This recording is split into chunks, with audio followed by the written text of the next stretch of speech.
Stress primarily comes from not taking action over something that you can have some control over. So if I find that some particular thing is causing me to have stress, that's a warning flag for me. What it means is there's something that I haven't completely identified, perhaps in my conscious mind, that is bothering me, and I haven't yet taken any action on it. I find as soon as I identify it and make the first phone call or send off the first email message or whatever it is that we're going to do to start to address that situation, even if it's not solved, the mere fact that we're addressing it dramatically reduces any stress that might come from it. So stress comes from ignoring things that you shouldn't be ignoring, I think in large part. So stress doesn't come, people get stress wrong all the time in my opinion. Stress doesn't come from hard work, for example. You can be working incredibly hard and loving it. And likewise, you can be out of work and incredibly stressed over that. So, and likewise, if you kind of use that as an analogy for what I was just talking about,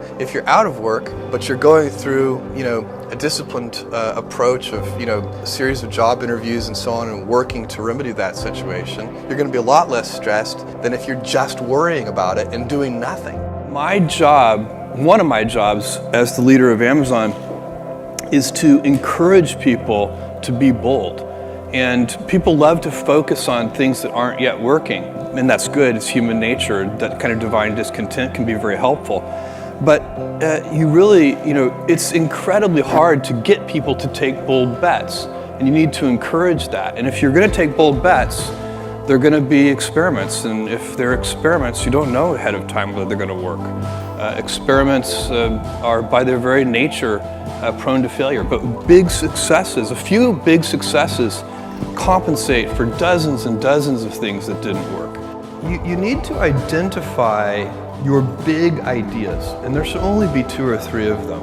And then if a senior leader, the main job of a senior leader is to identify 2 or 3 important ideas and then to enforce great execution against those big ideas. And the good news is that the big ideas are usually incredibly easy to identify. You shouldn't need to think about them very much, you already know what they are. Let me give you an example. For Amazon, the consumer business, the 3 big ideas are low prices, fast delivery, and vast selection.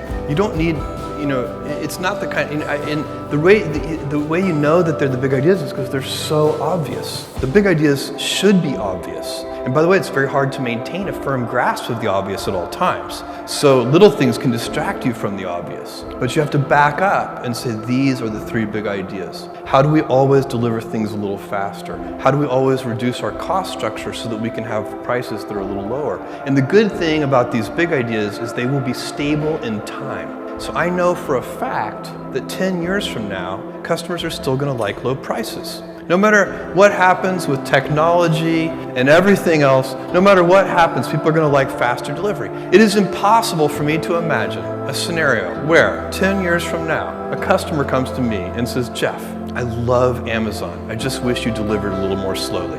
This is so inconceivable that you can have great conviction as a leader to continue to put energy into driving speed of delivery. And whatever you're, in AWS, I know that customers, they like low prices, they like availability, they don't want the services to be down, they like data security. It's not very hard to figure out what the big ideas are, and then you can keep putting energy into those things, and you spin up those flywheels, and they'll still be paying you dividends 10 years from now. And what I'm saying, I'm putting it in kind of a business context, but for those of you who are in government, these principles would apply identically to a government organization. You should figure out what the big ideas are and just spin up flywheels. Get those things rolling. Make sure that you pick things that will still be true 10 years from now, 20 years from now.